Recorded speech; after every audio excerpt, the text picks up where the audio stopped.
settlement based on one man, one vote. But, he says, there are negotiations being arrested.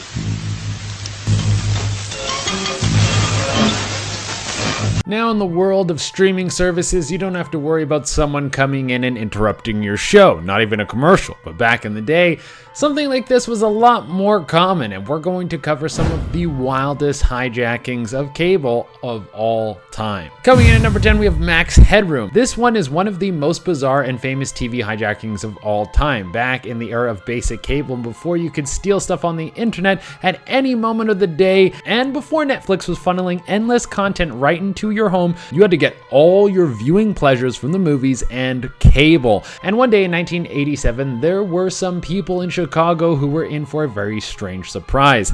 They were all just chilling, watching Doctor Who, and then out of nowhere, there was a guy who was dressed up as Max Headroom. Max Headroom was a fake character from a British TV show. He was completely digital looking, like an episode of Reboot. But this dude wasn't the official Max Headroom. No, he was wearing a mask and he just started yelling things into the camera, saying some strange things like the Coke slogan. I don't think that he worked for Coke. And he closed the whole thing out by pulling down his pants and having a woman with a French maid's outfit spank his butt with a fly swatter. The best part about this is no one had any idea who this was, and people think that he had some sort of nefarious plan, but I think he just wanted to cause chaos. Next, we have Mayday. I don't know if you guys have ever seen the show Mayday, but it's one of those disaster reenactment shows where something goes terribly wrong and they interview the people that it happened to. It's the kind of stuff you see on the Discovery Channel now that they don't have any shows about science. But this was being shown in Australia on the 7 network back in 2007. That seems like a lifetime ago now. But the show was doing its regular thing, talking about planes falling out of the sky, and then out of nowhere, an audio recording just changed the entire tone.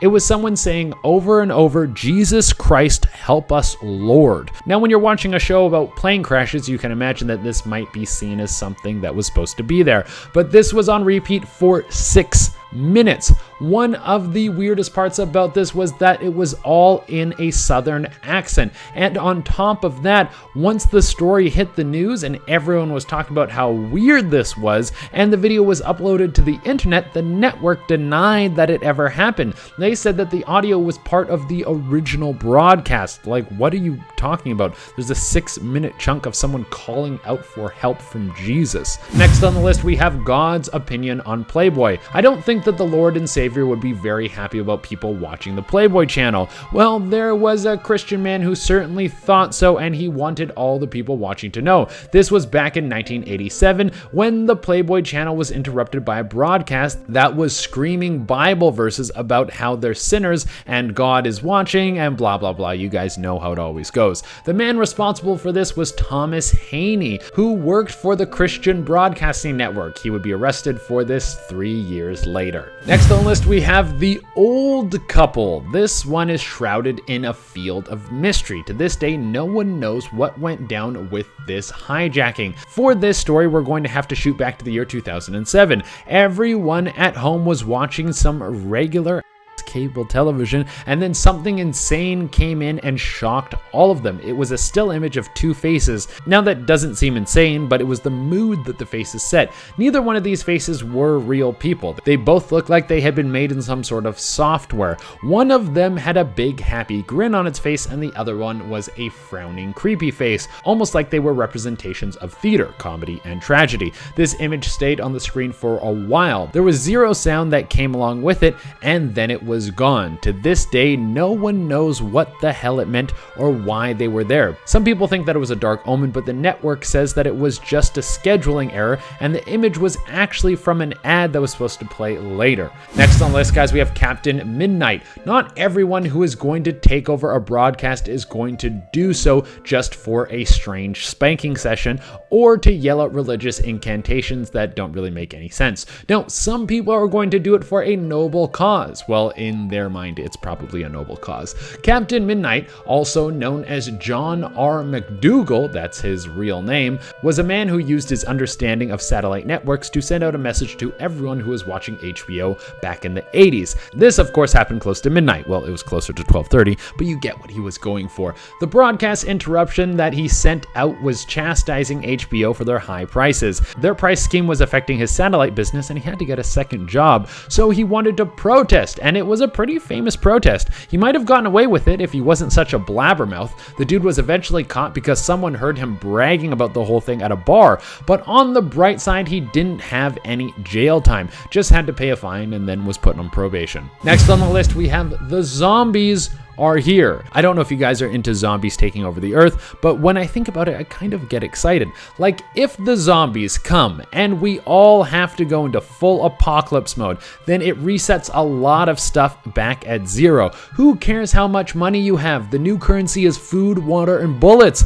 But people in Montana might have thought that the end of the world was coming via zombie takeover, and it was sent out to the perfect group of people. People watching the Steve Wilkos show. You know, the folks that are hanging out watching daytime TV are the ones who would be most excited about the end of the world coming. But during an episode of the Steve Wilkos show in 2013, there was a warning that went across the screen and warned the people that the dead were coming back to life and attacking the living. Of course, this was fake. I think if there's anywhere in the world where the dead are going to come back to life, it's not going to be in Montana. Usually it would seem that these things happen because of some advanced science going awry, and I don't think there's any high-tech happenings going on over there. Next on the list, guys, we have the Wyoming hijacking. I think we have gotten to the point where you can't hijack a signal anymore unless you have some of the best tech on the market, and even if you did, you would probably get caught pretty fast. But back in the day, you could get away with it easy peasy. The Wyoming incident is one of the weirdest ever.